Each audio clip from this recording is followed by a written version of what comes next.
我这边有三个乐章，然后有2个是 AI 做的，有一个是真正就是一个真人作曲家写的。我想让您听一下，您看您能不能听出来哪2个是AI 做的，哪一个是人工做的？然后我之后再问一下您对 AI 的一个音乐的一小见解，可以吧？好。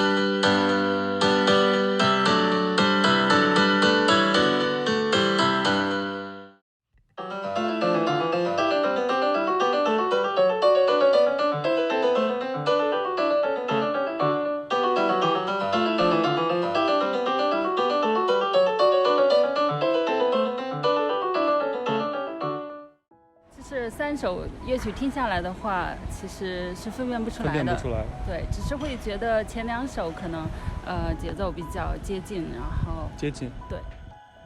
第一个和第2个有些像，好像有一些感觉，不就所以第2个吧。所以您也没办法特别分得清是吧？对，还是不太就3个都比较真实是吧？听着都确实特别真实。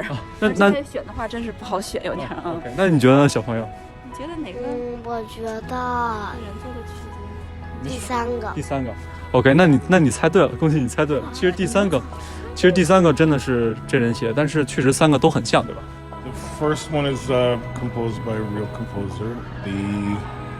If I had to make a difference between the second and the third one, I think the second one is composed by the AI, I believe. So it's really hard to tell, right? Right. Yes, it is. It is. But I play music too, so. In fact, actually, the third one was the only one composed by the real composer. The first, really? Yep. The first two are composed by real artificial intelligence. The first one was. The first two. The first 2 were. Okay, and the third one was okay. That's amazing. That's pretty. Yeah. 您听过这个3个乐曲之后，您觉得就是现在的 AI 技术和以后的 AI 技术你有什么见解吗？不光是对音乐来说吧，您也可以聊一聊，就是您对 AI 音乐见解，也可以聊聊 AI 就在任何领域的一些见解。您有什么见解？我觉得是这样，就是 AI 现在的发展也比较快，然后应用的那个生活场景也比较的多，然后当然也会对人们的生活有很大的帮助，然后比如说提高效率或这样的，但是其实还是有很多的场景，因为它需要人的那个介入而且发挥人他这种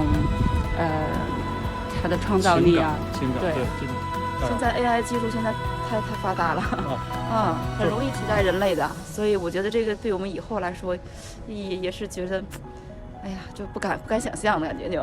那您觉得 AI 的这种不像人的这样有情感或者不像人的这样就9曲18分很复杂的一个状态 ，AI 其实就是很简单的几个状态，虽然现在也有很多个状态了，但是还是没有人的这种就情感这种方面的就是复杂程度还是没法比。那您觉得这一点的话，您相信以后的 AI 会达到人的这样一个复杂度吗？这个 AI 这个真是我觉得这个也不可测吧，好像对 OK， 这个有可能会被替代，这也是有可能的OK， 是。那小朋友，我问你一个问题，你喜欢机器人吗？还行。那你觉得机器人以后能成为人类这样的，就是能和人一样吗？我觉得不能。为什么呀？因为机器人是铁做的，它没有心，人有心，所以我觉得替换不了人类。所以你觉得它还是太机械化了，并没有人类这种肉体的这种情感的感觉，是吧？ It's really hard to tell because music is there's an emotional attachment to it. I think anyway for me, but the composer. The composer would have to be entrenched, and it has to be a composer that obviously plays with emotions, etc. But the artificial intelligence piece, I think it's more precise. I guess it would be more precise in terms of the For notes. sure.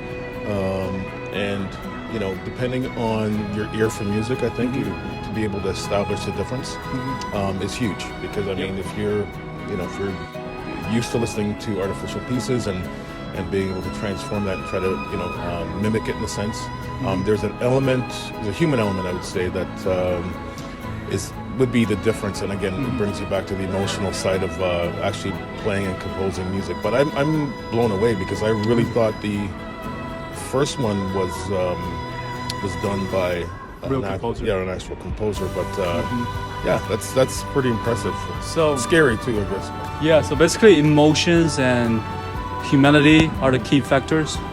Yes, I don't think it can be mimicked, or it can't be really replaced by, I think, by artificial intelligence in that sense. I don't know if you've been to any concerts or seen any live stage music, and where a composer, an actual composer's actually playing the music. You get to see and feel the music a little bit more in terms of the reaction and in terms of how they initiate each stroke, every chord they play. So it's a little scary, to tell you the truth, because I was really convinced that the first one, particularly, was done by an actual composer. So what about AI's roles in other industries, like inventions, like aerospace? I think, because I'm actually teaching here in Beijing right now. I think you can't really take away or you can't really replace certain forms of connecting with people. And I think for the most part, I think it would have to be dealing with specific genres or specific, let's say, interests, in the sense where I think as far as the teaching aspect of things, I think you still need to have that human element there, because that's the connection between you and the student, where you're able to actually accentuate a lot of the information in a different fashion, right? I think with artificial intelligence, I think there may be a limit in terms of how that connection can be kind of brought forth. So I think I'm torn between the two, because I think for certain aspects of life,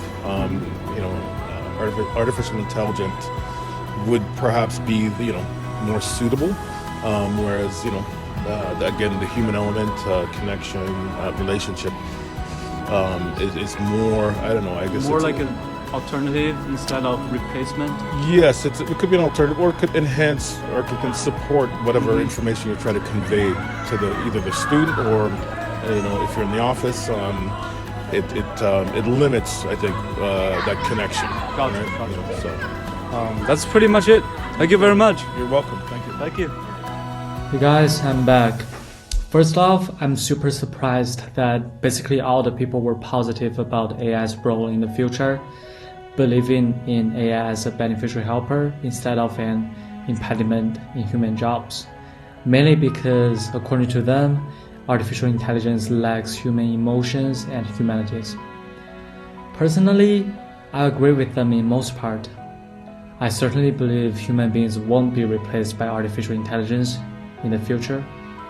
But artificial intelligence actually can be as sophisticated as human beings one day, especially under the advancement in quantum area. However, according to me, there are two main reasons that human beings are actually irreplaceable. Number one, it's us who created AI, who've been developing AI, so we're most likely gonna consider ethical problems and put on restrictions in advance in order to not backfire. Number two, just like computer age, the influence, the prevalence of artificial intelligence can actually bring us unexpected and unconventional job opportunities. Humans led this planet to advancement, and human beings will still be leading this world many, many years after. Finally, I want to thank everyone, my cameraman and all my interviewees who supported me to finish this street interview. Even though it was my first time, my hands were frozen out there, and it took me 5 hours to do the whole interview. I still enjoyed it. I got rejected for a good amount of times, but most people were willing to stop and wait for my further explanation, so thank you all. It would be hard to refuse and not smile to a smiling guy, I guess. Now I feel braver to do something like this in the future again. So thank you all again and see you in next video. Peace out.